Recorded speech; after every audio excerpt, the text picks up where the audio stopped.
You ready to have some fun? Woohoo! Today, we learn how to use a smart plug. The first thing you need to do is to order your smart plug online or buy it locally. Be sure to have your parents help you with this part. Huh, I wonder who this could be. Hey, we got a package! Ugh, heavy. Hey, it's the smart plug we ordered. This one is bright white and kind of shiny.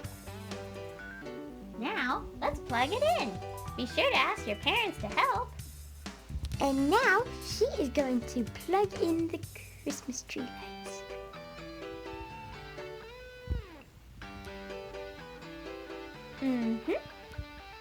Once it is connected to the smart home device, you can simply say, Turn on the Christmas tree.